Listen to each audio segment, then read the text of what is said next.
자, 오늘 함께 나누실 말씀은 로마서 14장 18절의 말씀입니다. 로마서 14장 18절의 한 절 말씀입니다. 로마서 14장 18절의 말씀입니다.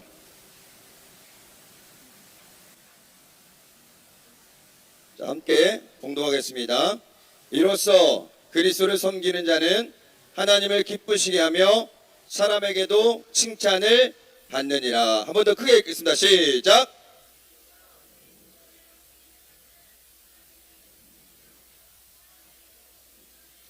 아멘. 함께 따라합니다. 하나님을 기쁘시게 하는 삶. 하나님을 기쁘시게 하는 삶. 제가 화요일날 사역을 마치고 집에 들어갔는데 제 서재 책상에 빼빼로가 딱 있는 거예요. 그날이 뭐 11월 11일은 아니었어요. 그렇죠? 오늘 누가 줘가지고 실물을 가져왔는데 알고 봤더니 큰아들이 빼빼로 2개를 책상에 올려놨더라고요. 무슨 빼빼로니라고 물어보니까 학교 끝나고 오는 길에 갑자기 아빠가 생각이 났는데 빼빼로를 좋아하는 아빠에게 빼빼로를 선물하면은 아빠가 너무 좋아할 것 같아서 자기가 가지고 있었던 그 동전 몇 개를 해가지고 사왔다는 거예요. 그리고 책상 위에 2개를 딱 올려놓고 하나는 아빠가 먹고 하나는 미나 동생을 주면 된다 그러더라고요. 그리고 나서 책상에 앉아서 이 빼빼로를 딱 보는데요. 이걸 먹을 수 있을까요? 먹을 수가 없었어요. 왜요? 감동을 먹어서. 한참을 물그러니 이 빼빼로를 딱 들고 있는데 아들이 옆에서 그러고 왜 먹지 않고 쳐다만 보냐고. 제가 그랬어요. 아들한테 네가 준 빼빼로 때문에 감동을 먹어서 아빠가 도저히 먹을 수가 없다라고 이야기를 했습니다. 그랬더니 아들의 얼굴을 보니까 제가 빨리 먹고 뭔가 이렇게 액션을 취했으면 좋겠다는 표정이 딱 보이는 거예요. 그래서 제가 깍을 까가지고 빼빼로를 입에 딱 넣고 하나 먹고 아들 향해서 제가 최고라고 이렇게 손을 딱 지켜줬어요. 너무 맛있다고. 근데 아들이 그 아빠의 결과를 딱 보고 그 다음부터 너무 행복해 하는데 아들하고 제가 같이 자거든요. 항상 손을 잡고 자는데 오늘은 더욱더 제 손을 꽉 잡고 사랑하는 마음 가지고 제 품에 딱 안겨서 잠이 들더라고요. 새벽 내내 그 행복이 끊어지지 않더라고요. 너무 좋더라고요. 이 빼빼로 제가 평소에도 가끔 먹어요. 근데 그날 준 이 빼빼로가 얼마나 맛있는지, 얼마나 행복한지 오늘 이 시간까지 그 마음이 전달되고 있습니다. 여러분, 누군가를 위해서 기쁨과 감동을 준비해서 선물한다는 것은 본인도 굉장히 좋지만요, 그 선물을 받은 그 상대방의 그 표정을 보고도 더 행복할 수 없는 게 바로 이런 기쁨의 선물이라는 거예요. 여러분들 삶을 살아가면서 빼빼로가 아니더라도 누군가를 위해서 귀한 선물을 준비하고 그 이벤트를 통해서 상대방이 행복해하는 모습을 본 적이 있을 것입니다. 사람과 사람 사이에서도 이런 작은 이벤트를 통해서 기쁨을 나누고 사랑을 나누고 그 마음을 전하잖아요. 그러면 하나님의 자녀인 우리들에게 정말 세상을 살아가면서 가장 큰 기쁨과 행복은 과연 뭐가 될까요? 그것은 바로 창조주 하나님을 기쁘시게 하는 삶이 정말 우리가 삶을 살아가면서 가장 행복을 느낄 수 있는, 가장 기쁨을 누릴 수 있는 순간이라는 것을 우리가 알아야 한다는 것입니다. 오늘 사도 바울은 그의 인생의 문제보다 더 중요한 관심사가 있었습니다. 자기가 고난을 당하고 고통을 당하고 어려움을 당하는 그것이 문제가 아니라 내 삶을 통해, 내 사역을 통해서 하나님을 어떻게 하면 기쁘시게 할까라는 고민을 가지고 살아갔다는 거예요. 이것이 사도 바울의 삶의 목표였어요. 방향이었어요. 가치관이었어요. 그랬기 때문에 사도 바울이 당하는 여러 가지 많은 고난 가운데도 넉넉히 이겨낼 수 있는 것, 참아낼 수 있는 것은 무엇이냐? 내 인생은 내 것이 아니라 뭐요? 하나님의 것이기 때문에. 그러면 우리의 삶의 방향이나 목적이나 가치관이 완전히 변하는 거예요. 사도 바울은 그것이 자신의 삶의 가장 큰 행복이라고 생각했던 것입니다. 인생의 초점이 오직 예수님, 오직 십자가였던 사도 바울은 그 삶의 고통과 고난 속에서도 믿음의 중심을 잃지 않았다는 거예요. 예수님을 알기 전에, 만나기 전에는 참 무섭게도 그 사명을 감당했던 사도 바울이, 부활의 주님을 만나고 복음의 사도로 부르심을 받고 여전히 사도 바울은 올바른 길을 향해서 무섭도록 정말 열정적으로 달렸던 바로 복음의 사도였다라는 거예요. 그래서 우리가 인생을 살아가면서 누구를 만나느냐, 그것은 너무나 중요한 문제입니다. 더욱이 그리스도인에게 예수님을 만나는 것만큼 중요한 것은 없다라는 거죠. 성경에 등장하는 많은 인물들이 모두 평범한 삶을 살아갔어요. 그런데 하나님을 만나고 예수님을 만나고 나서는 그의 삶이 전환되는 사건들이 굉장히 많이 있다는 것을 성경을 통해 알 수 있습니다. 바로 그 많은 인물들이 하나님을 만나고 예수님을 만나고 성령을 체험하면서 놀라운 삶으로 전환됐다는 거예요. 그 대표적인 인물이 누구예요? 바로 오늘 사도 바울이라는 거예요. 성경은 사도 바울을 이렇게 소개하고 있습니다. 우리 함께 자막을 보면서 읽어보겠습니다. 시작. 나는 8일 만에 할례를 받고 이스라엘 족속이요 베냐민 지파요 히브리인 중에 히브리인이요 율법으로는 바리새인이요 열심으로는 교회를 박해하고 율법의 의뢰는 흠이 없는 자라. 이런 사도 바울이 부활의 주님을 만나고 삶의 전환점을 만나게 됩니다. 그리고 이렇게 고백합니다. 그러나 무엇이든지 내게 유익하던 것을 내가 그리스도를 위하여 다 해로 여길 뿐더러 또한 모든 것을 해로 여김은 내 주 그리스도 예수를 아는 지식이 가장 고상하기 때문이라. 내가 그를 위하여 모든 것을 잃어버리고 배설물로 여김은, 함께 따라합니다. 그리스도를 얻고. 크게요. 그리스도를 얻고. 수요일 새벽에 담임 목사님이 산상수훈의 첫 번째 말씀인 심령이 가난한 자는 복이 있나니 천국이 그들의 것이미요 라는 말씀을 전하셨습니다.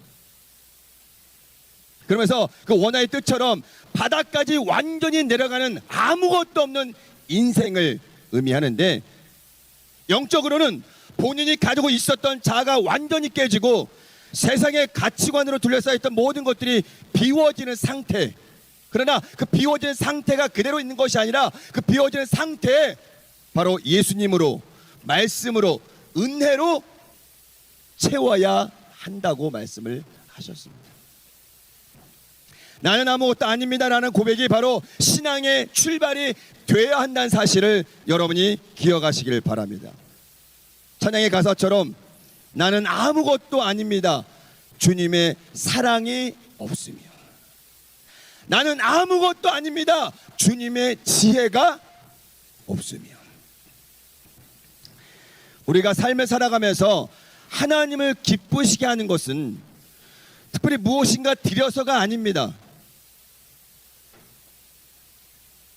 바로 철저히 자신을 부인하고 주님을 따르는 삶의 결단이 바로 주님 보시기에 바로 주님을 기뻐하시는 믿음의 삶이라는 것을 여러분이 기억하시길 바랍니다. 우리가 신앙생활 하는 거, 예수님의 제대로 삶을 살아가는 거, 믿음을 지킨다는 것은 내 자존심을 지키는 것이 아니라 내 자존심을 다 버리고 가장 가치 있는 그리스도를 얻는 것입니다. 지금 여러분의 삶의 목표와 방향은 어디로 향하고 있습니까? 지금 여러분 삶의 기쁨과 행복은 무엇으로 채우고 있습니까? 수가성 사마리 여인이 남편을 계속적으로 바꿔봤지만 아무런 만족이 없었음을 성경을 통해 우리는 알 수 있습니다. 그러나 영원히 목마르지 않는 예수님을 만나자 그 목마름이 한 번에 다 해결이 되었습니다. 그래서 우리 인생의 답은 오직 예수 그리스도. 한번 따라합니다. 우리 인생의 답은 오직 예수 그리스도. 아멘. 사도 바울의 30년 인생이 본인을 위한 삶이었다면 순교하기 전까지 인생 후반부는 바로 오직 예수님을 위한 인생, 그리고 복음을 위한 인생이었다는 사실을 여러분이 기억하시길 바랍니다. 우리도 사도 바울처럼 이러한 삶을 살아낼 수 있을까요? 자신에게 한번 물어보길 바랍니다. 사도 바울이 고백했던 것처럼 오라 나는 곤고한 자로다. 바로 이것이 인간의 연약함이기에 쉽지 않다라는 것입니다. 여러분들 오늘 기도하고 결단해 보지만 내일 되면 다시 무너지는 것이 뭐예요? 우리의 연약한 모습이라는 거예요. 그래서 찬양의 고백처럼 믿음과 삶을 살아내는 실력이 너무나 다른 내 모습, 이것이 뭐예요? 우리의 모습이에요.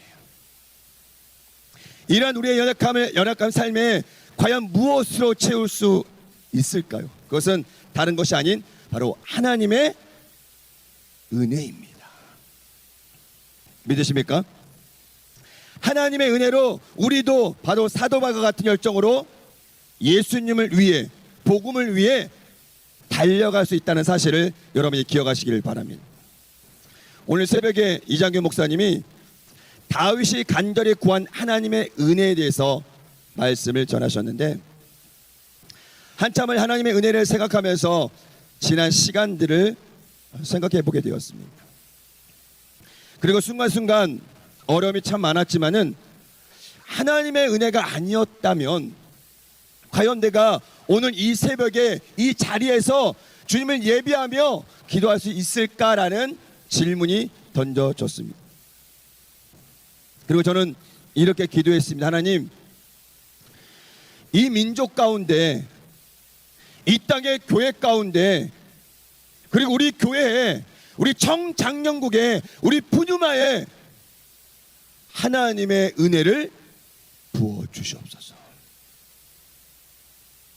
그렇게 기도하면서 마지막에 제가 뭐라 그랬냐면, 주님, 저를 불쌍히 여겨 주시옵소서 라는 기도가 연신 계속 나오더라고요. 그리고 이렇게 기도했습니다. 은혜로, 바로 하나님의 은혜로 우리 지체들이 다시 일어나게 하옵소서. 그 은혜 가운데 우리 지체들이 강하게 다시 한번 일어날 수 있도록 주님이 인도하여 주시옵소서.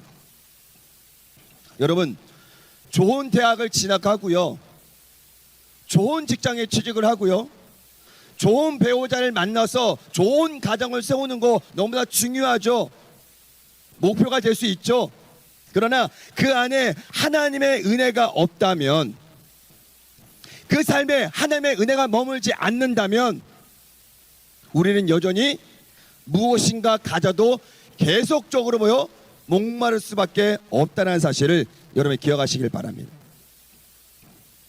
좀 시간이 많이 오래 지났던 일들인데요, 저희 집에도 그 늘 TV에서 봤던 그 빨간 딱지가 붙어지는 경험을 했습니다. 온 가구에 다 빨간 딱지가 붙어서 하루아침에 나가야 되는 상황이 되는 그 상황을 경험하면서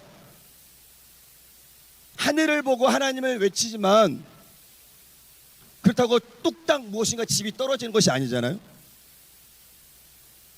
그렇게 철거민촌에서 한참을 살았어요. 그리고 그 안에 들어가서 제가 뭐라고 기도했냐면, 하나님, 지하 단칸방이라도 좋으니까 이 철거민촌에서 나오게 해주시옵소서.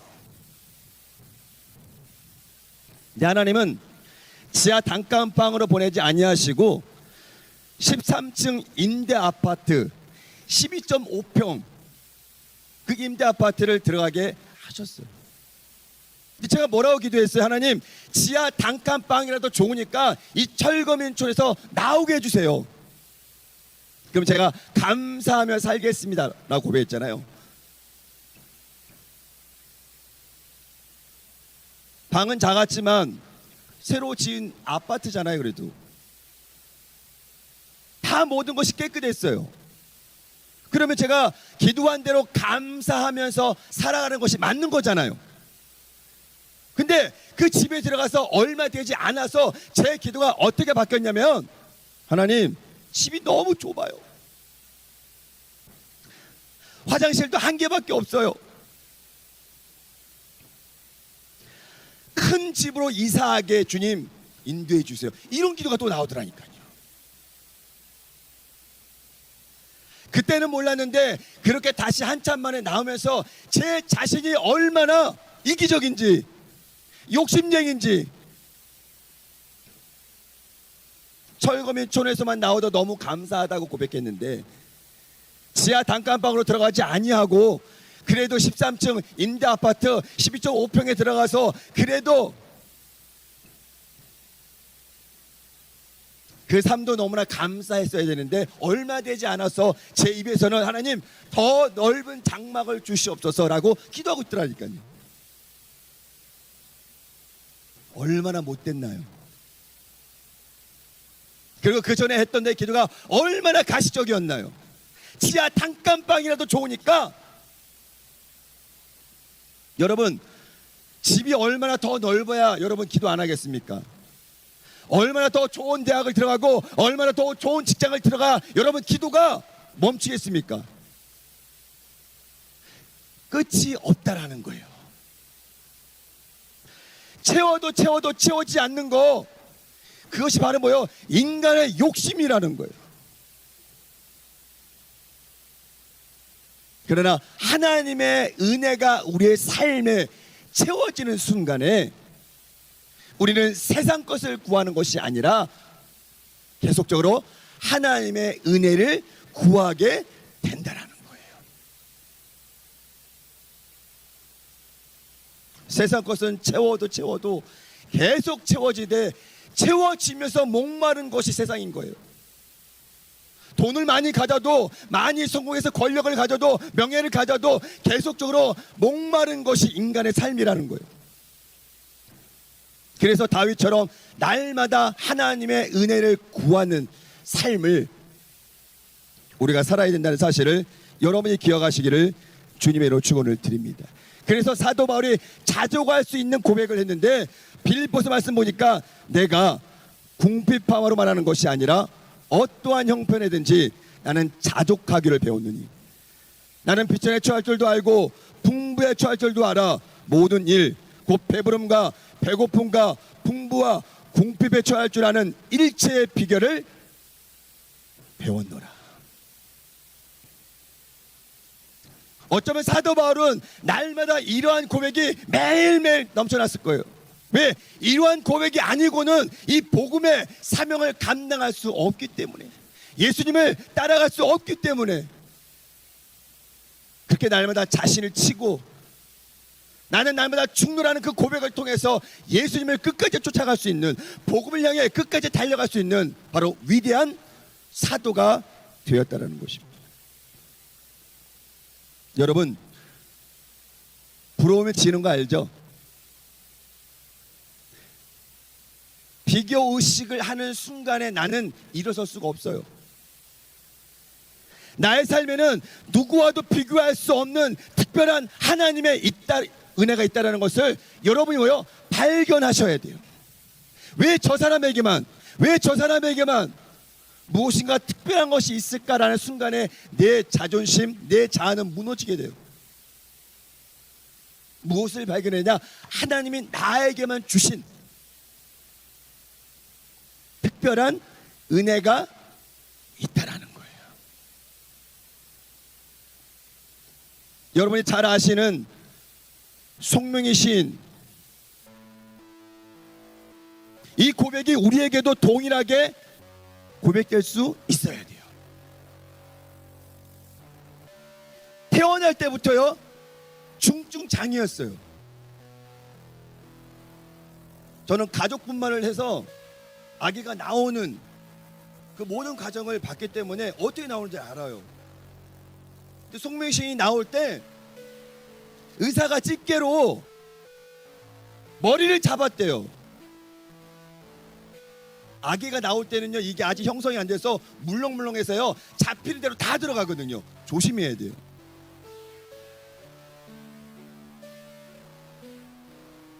그 뇌를 잘못 건드려서 손해를 다쳤어요. 근데 집안이 너무 가난하니까 아무것도 해줄 수가 없었어요.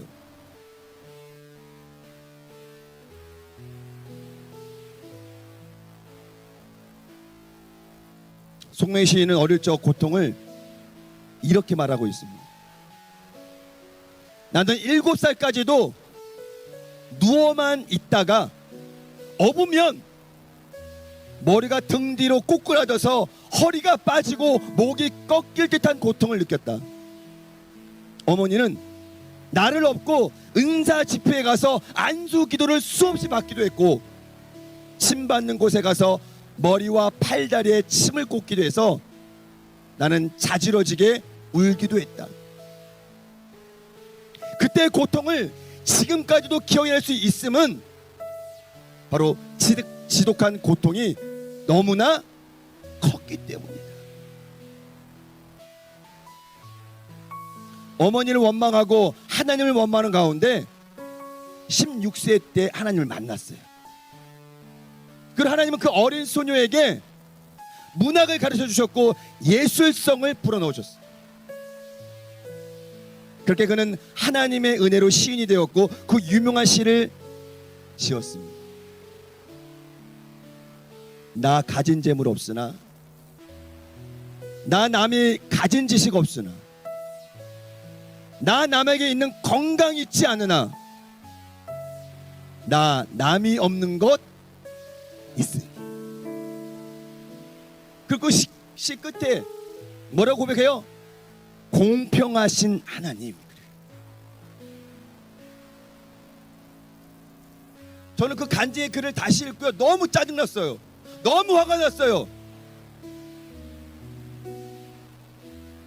공평하신 하나님? 저였다면요, 그런 고백도 하지 못하고요, 계속적으로 하나님을 원망했을 거예요. 부모님을 원망했을 거예요. 그 의사를 원망했을 거예요. 근데 송명희 씨는 뭐라고 고백해요? 공평하신 하나님이라고 고백해요. 뭐가 공평해요? 송명희 시인에게는 공평한 게 없었어요. 공평할 수도 없었어요. 의사의 그 실수 한 번으로 평생을 장애로 살아야 되는 그 인생이, 그 누구도 책임져 주지 않는 그 인생. 그런데 송명희 시인은 뭐라고 고백해요? 공평하신 하나님.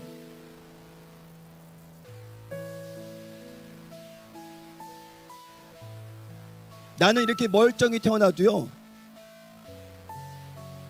송명희 시인처럼요 그렇게 고백 못해요.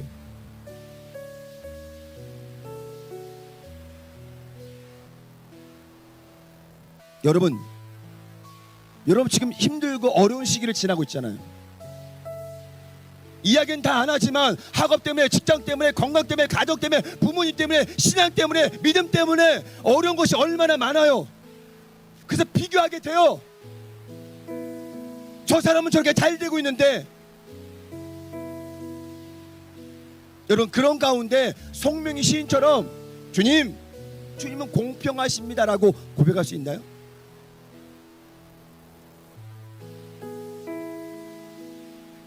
저는 저한테 지금 하라 그래도 못할 것 같아요. 아니, 안 나와요. 왠지 억울한 게 많은 것 같아요. 손해보는 게 많은 것 같아요. 그러나 우리는 오늘도 여전히 이 송명희 시인처럼 하나님은 공평하십니다, 그렇게 고백해야 된다는 사실을 여러분이 기억하시길 바랍니다. 우리가 늘 고백하듯이 하나님의 은혜가 아니면 이 세상에 다가오는 여러 가지 많은 고난과 어려움을 이겨내기란 쉽지 않아요. 왜? 세상이 우리를, 마귀가 우리를 그냥 두지 않는다는 거예요. 그래서 우리에게 하나님의 은혜가 너무 필요하다는 거예요. 그 은혜 없이는 하루도 살아갈 수 없기 때문에. 성경은 하나님이 사람을 창조하신 목적을 하나님을 찬송하게 하랍니다 라고 말씀하고 있습니다. 그러기에 우리의 삶은 바로 주님의 위대하심을 선포하는 거예요. 그것이 무엇이냐? 예배입니다. 찬양을 통해, 기도를 통해, 말씀을 통해 오직 하나님의 높고 위대하심을 선포하면서 보좌 앞으로 나아가는 거예요. 그래서 예배는 하나님께 최고의 가치와 최고의 사랑과 최고의 헌신을 드리는 것, 그것이 바로 예배라는 거예요. 그래서 우리는 예배를 준비하는 동안에도 예배 준비라고 생각하지 말고 지금 나는 예배 중입니다 라는 마음 가지고 임해야 돼요. 여러분, 코로나19로 많은 그리스도인들이요, 예배의 중요성, 하나님의 은혜 다 까먹었어요. 다시 회복하려고 하니까 너무 힘들어요.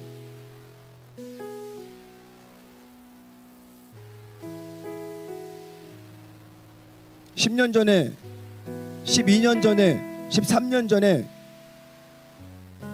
이 자리가 가득 찼대요. 계단까지 엄청 많았대요. 예배 끝나고도 가지 않고 3, 3호 모여서 기도하고 밤새서 주님의 은혜를 사모하면서 그렇게 보냈던 시간들이 있었다라는 거죠. 어디에? 푸니마에. 여러분, 옆을 보세요. 코로나이긴 하지만 빈자리가 있죠.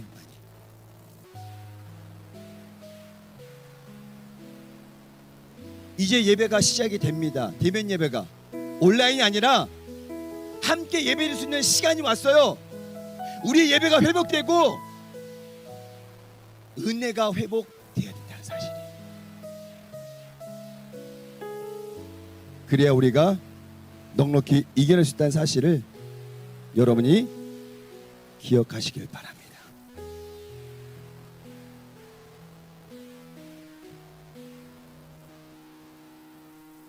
우리 모두가 이 예배를 사모하고요, 성전에 모이기를 힘쓰고요, 이 예배 가운데 부어주시는 그 하나님의 은혜로 말미암아 여러분들이 사도 바울처럼 복음을 들고 주님을 향해서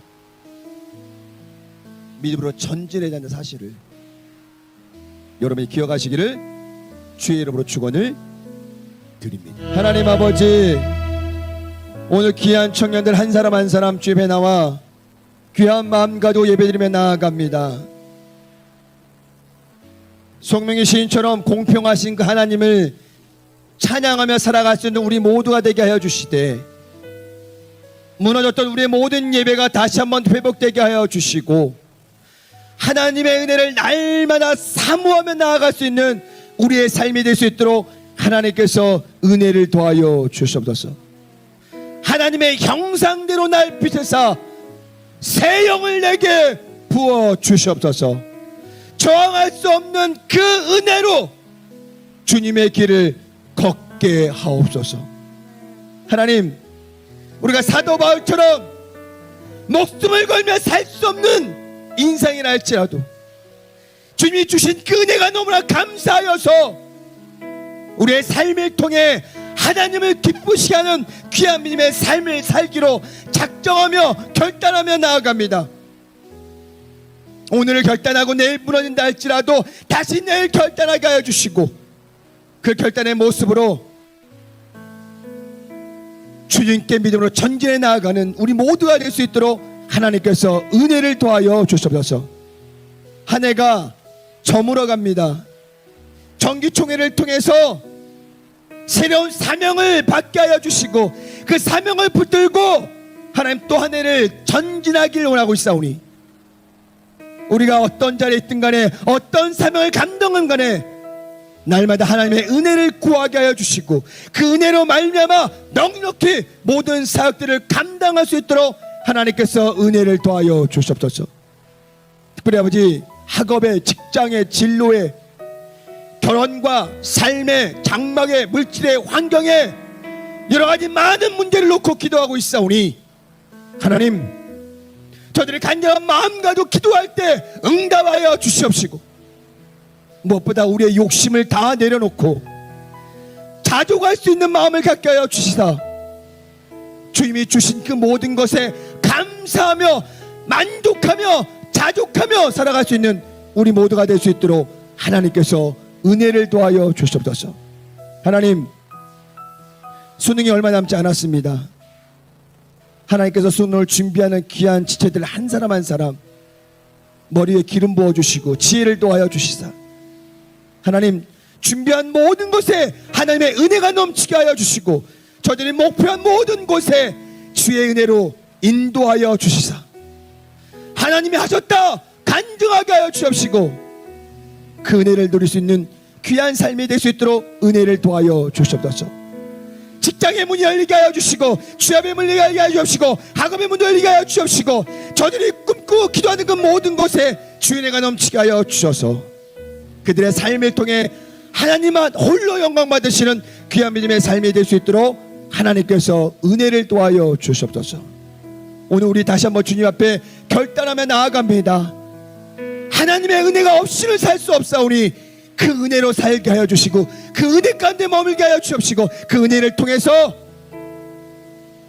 우리에게 맡겨진 사명 잘 감당케 하여 주시고 평생을 하나님을 기쁘시게 하는 귀한 믿음의 삶을 살기로 작정하며 나아갈 수 있는 우리 푸니마 귀한 일꾼들 될 수 있도록 하나님께서 은혜를 더하여 주시옵소서.